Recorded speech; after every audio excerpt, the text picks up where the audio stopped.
Welcome to Ramblin Egg, where we discuss all things Mad Cow Ramble and beyond. I'm your host, Craig Carroll. Happy to be back. 2020. Wow, that is crazy to say. I cannot believe I'm still doing this after, 30s. I lost track. That's 84 to 2020. I'll let you do the math. But anywho, it's a long time. And I'm more motivated than ever, which is awesome. I'm surrounded by some great people that keep me insanely fit for my old age and extremely young at heart. Big Tim, just saying. Well, it's a new year. Back with the podcast after a few requests. I made it a point to bring this back. I had fun doing it. Just ran out of time last year with everything going on. Last year was just a phenomenal year. I'm not going to get into it. You can watch all the YouTube videos, but we had some great racing, lots of victories. Yeah, we won races, some we didn't. Everything just came together last year. Everyone had so much fun, and when that happens, it makes everything. You know, our personal goals, our racing, our races that we put on, just everything was so awesome. So I'm so proud of everybody. Big shout out to Tess and Christina. We haven't had a lot of female racers on this team, and these two really killed it last year, especially on the mountain bike. There's not a lot of women mountain bikers out there, and to see them just get faster and faster and faster, and they really started a movement. Lots of more women are coming out, and which is awesome. New Year's Day, we had 6 fat bike female racers, which was just phenomenal. So hats off to that. Big shout out to Big Tim. After a few years of injury, he's suffered, but never gave up. And he is back 100%, even stronger. His results, especially in the fall and through the winter right now, it's motivating because almost 64 years old and he's not slowing down. So it gives me hope, and it gives everyone else hope because he acts like he's 10. So great job, Big Tim. Big shout out to Buzz, Spartacus, Jamie, of course, Chris Kane, our fastest guy on the team, won some big events, and he's up there with the elite guys, which is great to see. And he's still not he's going up and up. He's going to continue to go. So I'm real happy with that. You know, big shout out to Josh Point oh on all the Ironmans. So many great people on this team. You know, unfortunately, we lost Sean, the Beast has moved on, and we wish him well. Fort Wayne's a bigger team. They have a bigger budget. They specialize in time trials, and now I have to step up, and it was nice kind of taking a back burner there, but I've taken it upon myself to train hard this winter. Things are going great. Got a new TT bike. Looking forward to that type of racing again, since it's more I'm the leader of the team again, so it motivates me. It's a new year, and we always try to do a race on New Year's Day, weather permitting. And this year, with all the rain, we couldn't do any mountain bike courses. Usually it's at Timba, our backyard, our favorite place. But that leaves gravel. And this year we had the race in Liberty, Indiana, which is about an hour drive from our house. Love that place. I was skeptical to see who would show up. New Year's Day, a lot of people drink, a lot of people are out. We decided, you know what? It's always been about the fun. If there's 2 or 200 or 20 or 40 or 6, it's not about the numbers. It's about the individuals that come. So I was pleasantly surprised. We had 20 racers on New Year's Day. 6 of them were females, which was phenomenal, as I mentioned before. Sunny skies. Temps were in the upper 30s at the start, finishing in the mid 40s. Yes, it was windy, but you know what? Wind is your friend. 29-mile race, rolling, 1,400 feet of climbing, 1,500 feet of climbing for the whole race. We did 3 laps, and then we had a down and back road, which was finished on an uphill. Conditions were great. The gravel was great. No traffic. Mass start. Everyone hit it. I was really happy to see the smiles during the race. Got in a 4-man break with David Cox, Jeff Richards, which has joined our team, and my teammate Josh Point oh, Joshium. And we enjoyed the day. Final climb, I time trialed up the hill and took the win. David was right behind me, followed by Josh, followed by Jeff. The guys were awesome. We had a great time. One by one, everyone came in. Buzz, Rick Toller. Then we had Christina, a Big Tim was ahead of her. Great rides. Christina won the women's. Just so pleased. Even, for us, it's not, it's a race, but 20th place, Alan had mechanicals, his first fat bike that he just bought, tennis shoes, smile on his face. It was great. Everyone stuck around to cheer him up the final hill. That was the best. That's what I wanted to do with these series. Put on free races because there's other races everyone's going to pay money for. And that's what it's about. It's cheering everybody on. And that's what I love about these races. So great job, everybody. I really appreciate you coming. So what's next for us? Well, we have a lot of racing ahead this year. I've been training really hard for next week's race. Frosted Fat Tire Relay up in Michigan. It'll be our third year, third place the last 2 years. Some fast people up there too. You never know what it's going to be. First year was mud. Second year was 0 degrees, wind chill -10, but we had snow, which was great. Next week, I don't know what it'll be. It looks to me like it's going to be snow flurries and no snow, but dry, but it could rain. So I don't know. We'll just find out. But that's a big goal. I've done a lot of intervals, feel really good this time of year. I'm really ahead of schedule, which has been the plan. After that, we'll do a few Mad Cow races in January. That puts us in February. A lot of racing north of us in Michigan has not happened this year. And a lot of organizers have pulled out, which is a bummer. You have to drive 6-7 hours to the northernest part of Michigan, which is tough for me. So we're going to have some more Mad Cow races. Hopefully we'll have snow here. We got 2 in December that had snow, which was great. So we'll see. Our training camp in mid-February down in Florida is always a blast. After that, we're getting ready for some gravel racing and the single track stuff if it's not soupy. Lots of fun time trialing, epic gravel races, baiting the shark. We did last year. Killer. If you guys have not done that, sign up. That was so epic last year. The snow melted and it was Mudfest. Fat bike was awesome. I got 20th overall on that.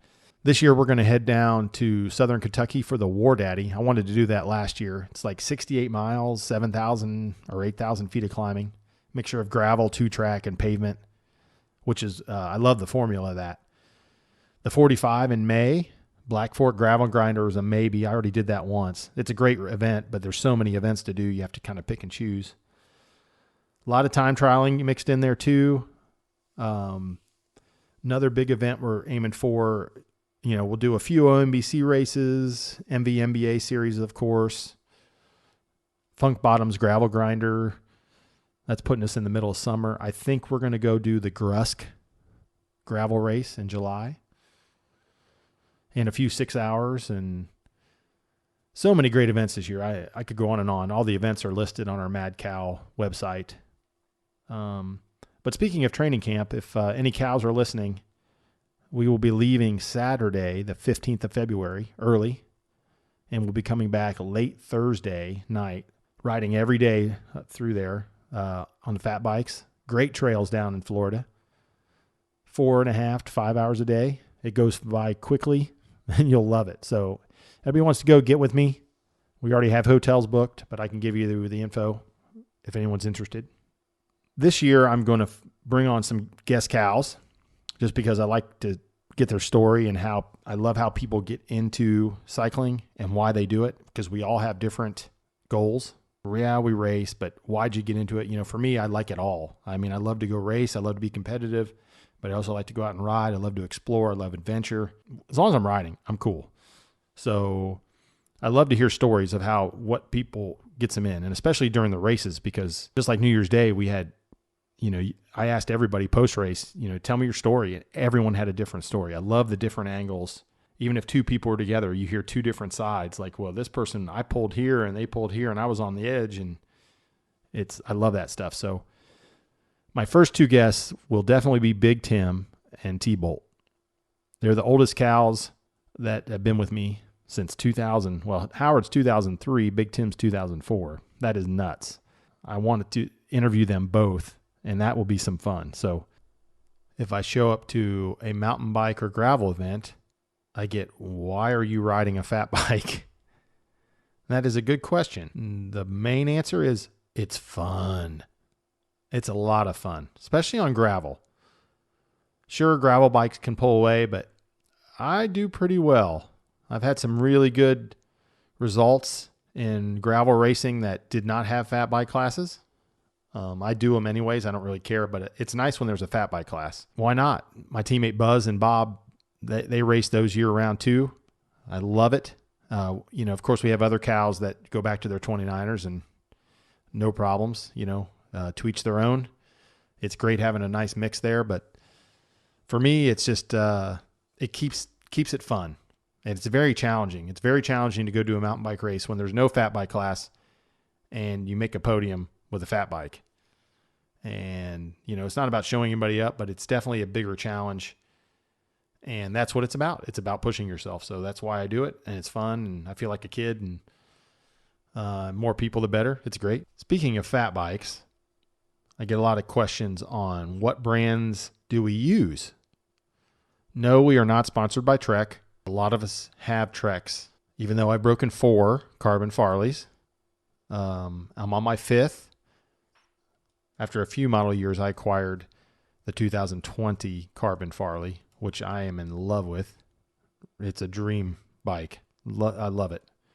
Feels a lot more stable, especially where I had a habit of cracking them in the seat post area. And Trek, hands down, their warranty program was great. They didn't question it, gave me a new one. I actually went back to aluminum just because I wanted to keep riding. I hated breaking these every couple, 6 weeks or 7 weeks and having to wait to build a bike. So I raced aluminum all this of 2019, all of last year, without any problems. Bike was a little heavier, but it's great for single track. And in fact, as of now, I'm just going to keep my carbon for light single track, but mainly gravel racing. I have 2 other fat bikes, 2 other Farleys. They're both aluminum. One's with a Bluto, other one's a rigid. So I can run that and beat the crap out of myself and the bike, and I don't have to break frames. But this one I think will hold up. We'll find out. Right now, it's lasted 4 rides, and one of them was a race, and I was putting some watts down. So I'm encouraged by that. But a lot of us ride Trek, mainly because we have a lot of dealers here. For me, I've ridden Trek since 1987, TT bikes, and I have a Trek road bike, and I have a retro Trek bike that I acquired, which I love, 1985, or no, it's an 87, but, and there's a lot of great brands. So there's also other people on our team. Big Tim and Chris Kane ride titanium Carvers, awesome bikes. T-Bolt runs the Cannondale Fat Cad. What else? We have some Salsa bear greases out there. A lot of Motobicanes, Specialized, Borealis, Fuji. Pretty much a good, a good majority rides Trek, but we have a good mix of fat bikes out there. Since we're in the winter season, we have a lot of new people joining our races. They've picked up fat bikes. Biggest thing that you want to buy are boots, whether they're lake boots, 45 North, Bontrager, et cetera, you need winter boots. That combination with the Defeat Woolly Bully socks are amazing. I've been down -24 racing for hours, and my feet were toasty warm. So boots are awesome. That's an essential. Plus they're waterproof. You want to ride through streams and blah, blah, blah. So it's great. Hands. My weakness, I would think, are my fingers. The blood kind of pulls away and goes to the heart, and then it comes back. And Pogies are great, but they're also slow. If I wear the Pogies, I'm actually sweating. So that's not a problem. But when I don't wear them, my fingers go numb. So that's the one area you have to have gloves. A lot of people are buying heated gloves. Dave Cartmel, that's on our team, showed up to the last race, $118. He loves them. That's something to look out for. Hand warmers do work, but something to cover all of it. But Pogies work, or you call them bar mitts. Those are definitely a game changer if you have hand and feet issues. Boots, Pogies, heated gloves, hand warmers, do it. The rest of the body, take care of yourself. Thermal stuff, you can get that stuff anywhere. I'm going to give a big shout out to Volet, who has done our team clothing going back to 2008. And their thermal vest and jacket are lifesavers. Awesome stuff. So their custom program is second to none. Big shout out to them. We appreciate them taking care of our little team. I feel like we're like a pro team, like a world tour pro team when they ship our stuff, and they treat us great. So big shout out to Ashley, who's our contact at Volet. Thank you. But people ask me about tire choices, and really you need a few sets of wheels. You need a gravel set, Jumbo Jim 26 by 4.0. Best tire you can have. They just roll. Simply. They're faster than any other tire. I love 27.5 for single track though, because I get pedal clearance over the roots. So, my current setup, gravel setup, is a 52 millimeter stands aluminum set with 26 by 4.0 Jumbo Jims. Awesome set of wheels, bulletproof. I love the heads, but they're so delicate. I wear them out. I broke a couple of those too, but I ride hard. What else? Single track, I have a set of Carbon Nexties, 65 millimeter, 27.5 by 3.8 Hodag Bontrager tires. Perfect for single track. Then I have the big beasts running mule foots, 80 millimeters by, 27.5 by 4.5 front narwhal with a 27.5 by 3.8 rear Hodag.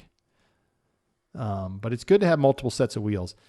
I also can run studded tires on another set of wheels. I have 4 sets of wheels. I know it costs a pretty penny, but once you have everything, it's worth getting. Because these bikes can be heavy, Yeah, several people have 23 pounders. Mine's 26. My aluminum's 28. My aluminum with the Bluto is like 31 or something like that, 32. We have some that are on 40 pounders. Poor T-Bolt's on a 35 pounder. He calls the Lincoln. But Jumbo Jims really help. That's the biggest thing. So check your tires, folks. Those are worth buying. Well, that wraps up this edition of Ramblin Egg. Appreciate everyone listening. Stay tuned for more fun. Lots of guests coming this year. We're going to have a blast.